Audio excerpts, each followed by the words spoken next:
वक्त कहता है मैं फिर ना आऊंगा। क्या पता मैं तुझे हंसाऊंगा या रुलाऊंगा।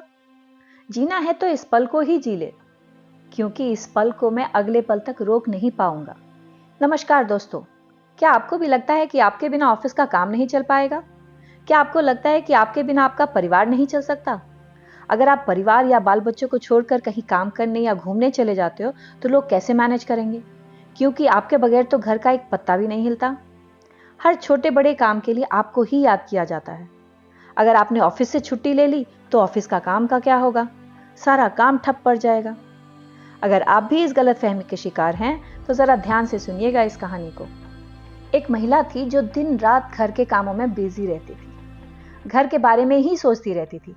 पति, बच्चे और सास ससुर सबकी सेवा में लगी रहती। अपने बारे में सोचने की उसे फुर्सत भी नहीं थी। सब पूरी तरह से उसके ऊपर डिपेंडेंट थे। उसे लगता कि अगर वो अपने मायके भी गई तो इन सब का क्या होगा। उसके फ्रेंड्स उसे बुलाते तो भी नहीं जाती। कहीं घूमना नहीं, कोई एंटरटेनमेंट नहीं। उसके पास परिवार का काम करने के अलावा कोई पर्पस भी नहीं था। सारे शौक खत्म हो चुके थे। बस जिंदगी भागती जा रही थी उसकी उन्हीं चार दीवारों के बीच। एक दिन उसकी एक फ्रेंड ने बोला, यार हम 5-6 फ्रेंड्स मिलके बाहर जा रहे हैं घूमने, तू भी चलना, थोड़ा तो चेंज हो जाएगा, तू फ्रेश भी हो जाएगी। उसने बोला, यार इतना सारा काम है, तुम्हें तो पता है मेरे बिना एक दिन भी नहीं चल पाएगा मेरा परिवार। तुम सब जाओ घूमने, मुझे तो मरने की भी फुर्सत नहीं है। अब शायद भगवान जी सुन रहे थे उसकी बात। अगले ही दिन किसी कारण से उसकी मौत हो जाती है। घर पर तो जैसे पहाड़ टूट पड़ा। पूरी जिंदगी अस्त व्यस्त हो गई। पूरी फैमिली को लगा जैसे अब तो जीना ही मुश्किल है। इधर ये महिला पहुंची भगवान यमराज जी के पास। 1 महीने तक उसके कर्मों का लेखा जोखा हुआ। 1 महीने के बाद यमराज जी ने उसे बुलाया और बोला कि तुम्हारे कर्मों के हिसाब से तुम्हें स्वर्ग में भेजा जा रहा है, तुम खुश तो हो?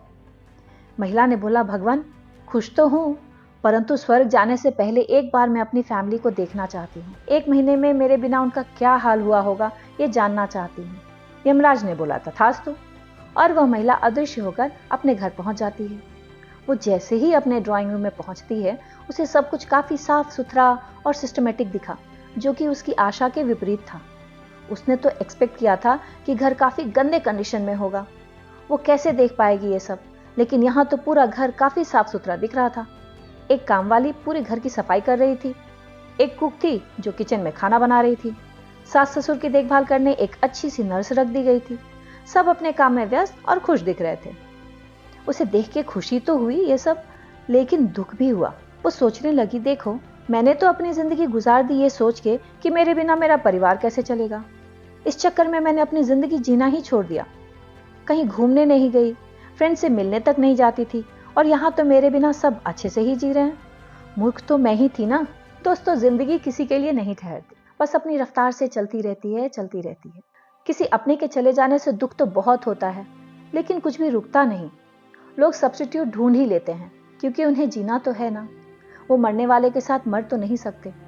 इसलिए ये सोचना कि मेरे बगैर घर नहीं चलेगा या ऑफिस का काम नहीं चलेगा, एक बहुत बड़ी गलतफहमी है। इस बात को याद रखिए कि जिंदगी एक ही मिली है। अब आप उसे कैसे जीते हैं ये आप पर डिपेंड करता है। आप जिंदगी को एक बोझ की तरह ढोते हैं या एक ब्लेसिंग, एक आशीर्वाद की तरह लेते हैं, ये तो आपकी अपनी चॉइस है। सबके अपने अपने कुछ ना कुछ प्रॉब्लम्स हैं, किसी के बड़े तो किसी के छोटे, लेकिन किसी की लाइफ बिना किसी प्रॉब्लम के तो है ही नहीं। दोस्तों, अगर आपको ये वीडियो अच्छी लग रही है तो लाइक, शेयर एंड सब्सक्राइब जरूर करें। चलिए आगे बढ़ते हैं। तो फिर क्या करें? सबसे पहले तो अपने आप को विक्टिम समझना बंद करना होगा। अपनी सोच बदलनी होगी कि सिर्फ आपके सर पे ही मुसीबतों का पहाड़ टूट पड़ा है। जब आप दूसरों के लाइफ में झांकेंगे तो पता चलेगा कि दुनिया में कितना गम है, मेरा गम कितना कम है।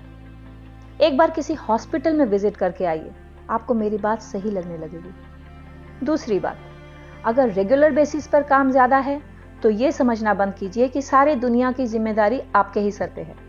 आपको कोई क्राउन या ताज नहीं पहनाने वाला। इसलिए सबसे आसान और इफेक्टिव तरीका है डेलीगेशन ऑफ वर्क। अपने काम को शेयर कीजिए। परिवार में सबको उसकी क्रिएटिविटी, उसकी कैपेसिटी के अनुसार काम बांटिए। ऑफिस में भी अपने कलीग से मदद लीजिए। हेजिटेट मत होइए। जब समय आए तो आप भी लोगों की मदद कीजिए। आपस में अंडरस्टैंडिंग रहेगी तो कोई भी काम बर्डन नहीं होगा। आपने मुहावरा तो सुना ही होगा, 10 की लाठी 1 का बोझ। तीसरी बात, अपनी वैल्यू करना सीखिए। अगर आप खुद की अपनी वैल्यू नहीं करेंगे तो दूसरा कोई क्यों ही करेगा। याद रखिए, सीधे पेड़ों को पहले काटा जाता है और टेढ़े पेड़ों को बाद में।